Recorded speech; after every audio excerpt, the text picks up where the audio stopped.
Wie gewohnt liefern die Sklaven vom Reisexpress ihre Ware zeitig in der Woche an und stapeln die Reissäcke im Lokal. Wie immer eine schweißtreibende Schinderei. Und diesmal noch schlimmer, weil Tangma und Rambo nicht dabei waren, um zu helfen.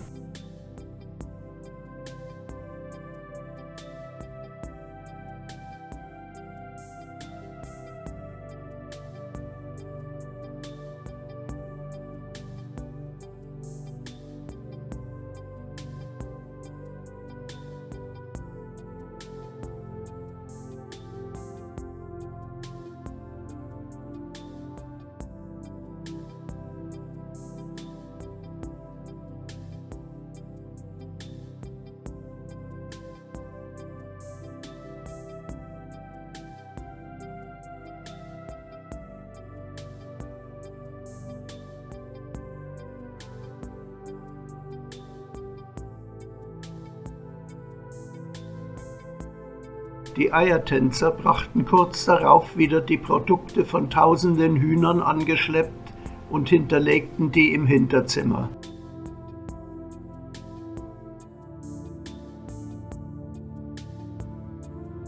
Diese Woche waren weder der Dino noch Tangma und Palit zur Stelle, um beim Eintüten zu helfen.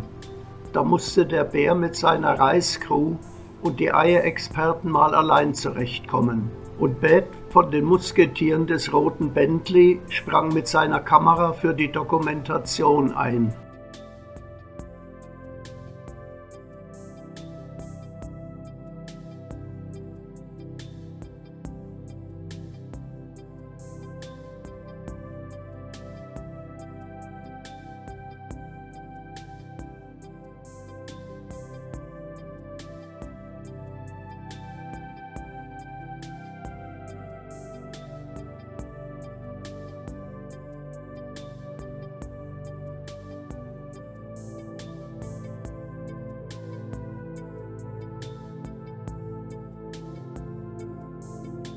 Die ganze Familie war nämlich zu einer großen Gedenkzeremonie nach Südthailand gereist und alle hofften, dass es mit dem Verpacken gut ginge.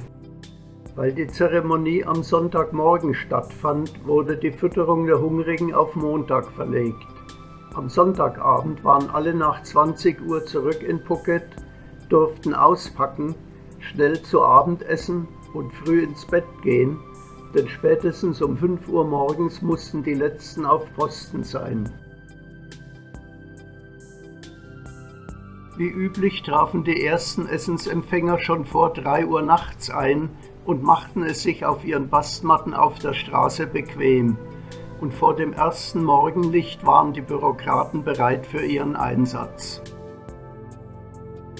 Dann ertönt der Weckruf und die Wartenden erheben sich, um mit der Registrierung zu beginnen.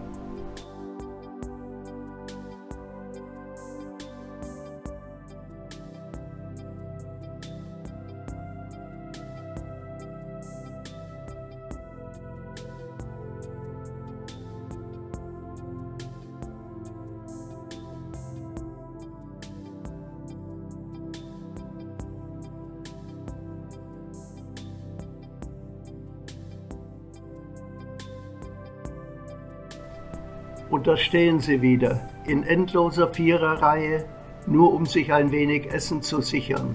Traurig, aber für diese Leute leider unumgänglich.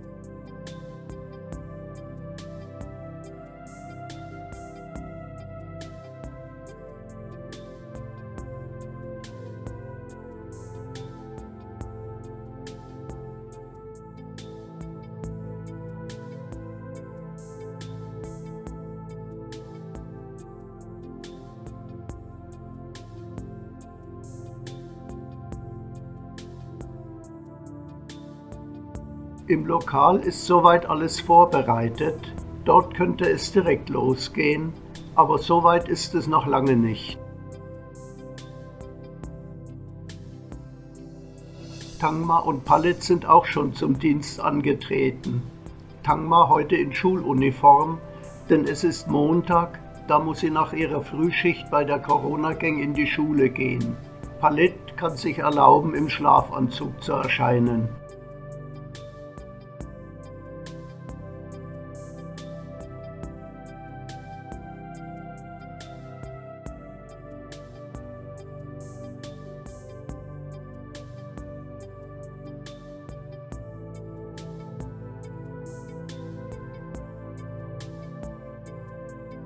Die Wartenden werden registriert, gestempelt und gehen nach vorne in den Wartebereich, während die nächsten nachrücken.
Die Kinder werden natürlich auch wieder bedient.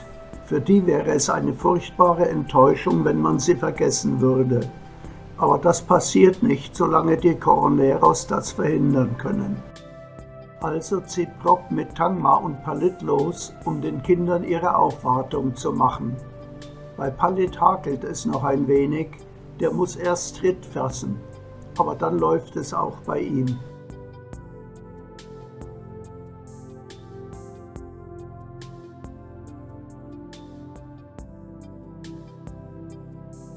Palits Frühverlobte ist auch wieder da und rennt dem Tross die ganze Strecke hinterher. Sie mischt sich später auch ins Kindernachschubteam. Ich glaube, die hat ernste Absichten mit Rambo.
Bei der Registrierung läuft es rund und geht langsam dem Ende zu. Die schon Registrierten warten und vor dem Lokal wird alles aufgebaut. Eine Fahrbahn ist gesperrt und es wird Zeit, das Lokal von den gestapelten Essensvorräten zu befreien.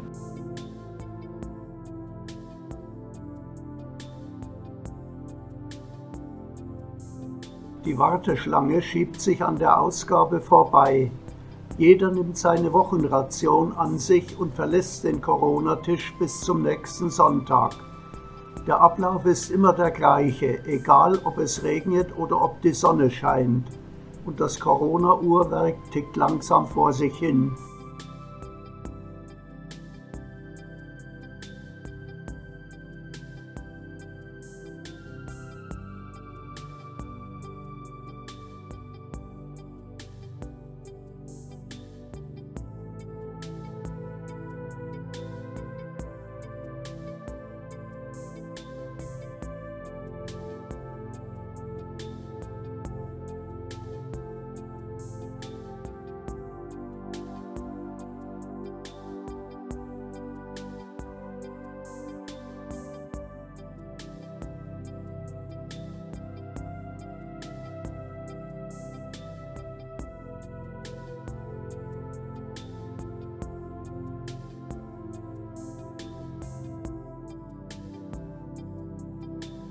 Wie schon angekündigt, hat sich Rambos Liebchen in die Nachschubmannschaft eingebracht.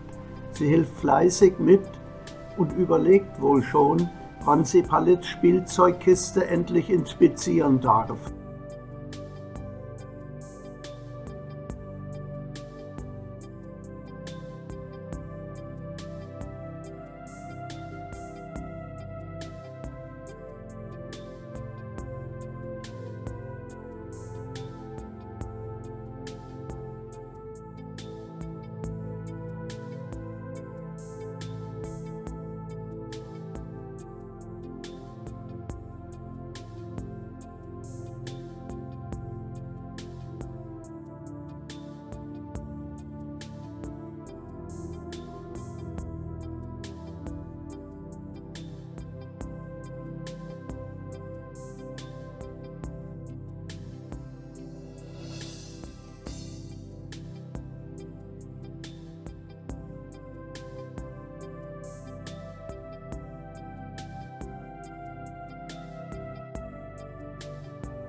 Als alles Essen verteilt ist, wird der Wagen wieder für die Immobilien beladen, die Ausgabetische werden weggeräumt und die gesperrte Fahrbahn freigegeben.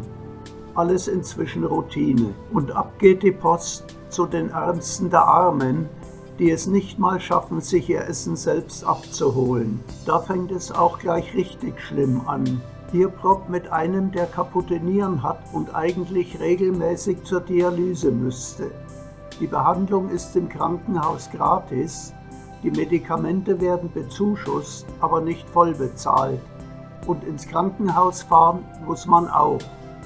Weder für die Medikamente noch für das Moped-Taxi hat der alte Herr Geld. Kann er immer nur, kurz ehe es zu kritisch wird, zusammenkratzen. Naja, das ist definitiv ein Fall für die Corona-Gang und für Prop. Der Opa der Großfamilie will trotz seines immer noch nicht ganz verheilten Beines die Reissäcke selber schleppen. Und praktischerweise kommt die Kräuterfrau gerade vorbei und nimmt ihr Essen selbst gleich mit.